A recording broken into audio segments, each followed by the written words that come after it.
எந்த குற்றத்துக்கு சதகா தரணும், எந்த குற்றத்துக்கு ஃபிதியா தரணும் அப்படின்னா இஹ்ராமுடைய நிலையில. இஹ்ராம்னா என்ன? நார்மலா இருக்கும் பொழுது எந்த காரியங்கள்லாம் செய்யறது தேவையோ அவசியமோ ஜாயிஸோ, இஹ்ராம் நிலையில அதெல்லாம் ஹராம் ஆகிரும். உதாரணமா அத்தர், நறுமணம் பூசுவது. இப்ப நம்ம நறுமணம் பூசிக்கலாம். ஆனா இஹ்ராம் நிலையில நறுமணம் அதை நம்ம என்ன செய்யக்கூடாது, யூஸ் பண்ணக்கூடாது. இந்த மாதிரி இஹ்ராம்ல சில சட்டங்கள் இருக்கு. அது இஹ்ராமுடைய சட்டத்தை இன்ஷால்லா நம்ம பேசுவோம். இப்போ இஹ்ராம் நிலைமையில ஹாஜியோ அல்லது முஅத்தமிரோ என்ன செய்யறாரு அப்படின்னா முடிய வெட்டுறார், சிறைக்கிறாரோ வெட்டுறாரோ, தாடி முடியோ தலை முடியோ. இப்போ இவர் வெட்டக்கூடிய முடியினுடைய அளவு பார்க்கணும்.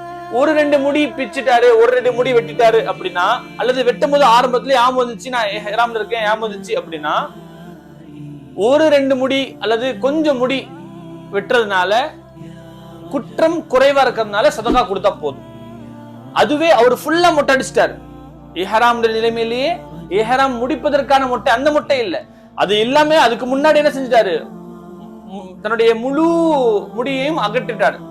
அல்லது தலையினுடைய 4 பகுதியில ஒரு 4/1, 4/1 மசஹனுடைய அளவு இருக்குல்ல, அந்த அளவு இங்க இவர் என்ன செஞ்சிட்டாரு, வெட்டிட்டாரு அப்படின்னா, அப்போ இங்க அளவு பெருசா இருந்தனால குற்றம் பெருசாச்சு, குற்ற பரிகாரம் பெருசாயிரும். அப்ப அவர் ஃபிதியா தரணும். அதே மாதிரி நகம், நாகூன், நெகம் அப்படிதான். ஒரு நெகத்தை வெட்டினாரு, 2 நெகத்தை வெட்டினாரு அப்படின்னா குற்றம் என்ன ஆயிரும், சின்ன குற்றம். அதனால என்ன தரணும், சதகா தரணும்.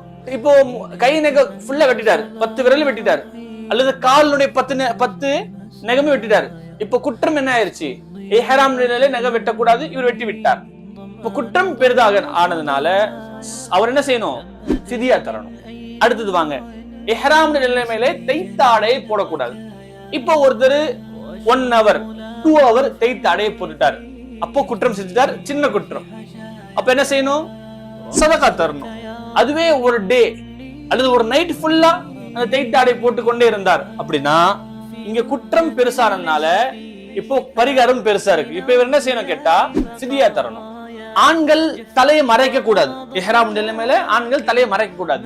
1 hour 2 hour தலையை மறைச்சிட்டார், தொப்பி போட்டுக்கிட்டார் அல்லது வேற கர்ச்சீஃப் கட்டிக்கிட்டார், தலையை மறைச்சிட்டார் அப்படின்னா 1 hour 2 hour அப்படின்னா அவர் என்ன செய்யணும், சதகா தரணும்.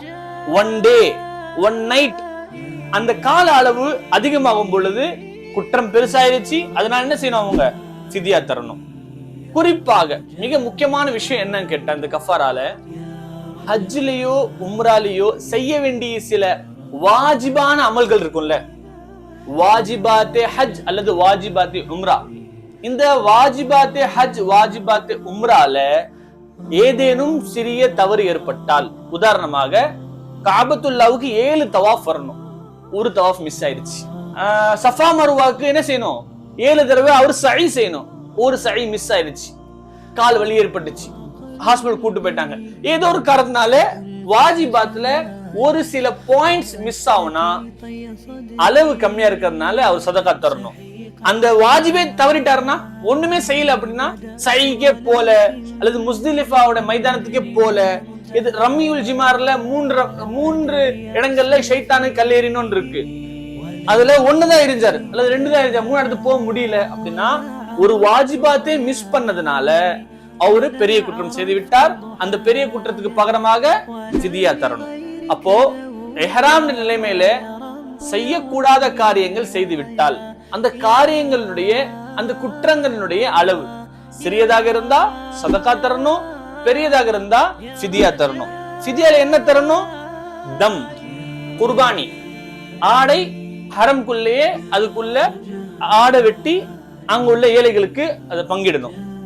இல்ல என்னால குர்பானி தரக்கூடிய அளவு இல்லை அப்படின்னா என்ன செய்யணும், அவங்க மிஸ்கின்களுக்கு உணவளிக்கணும்.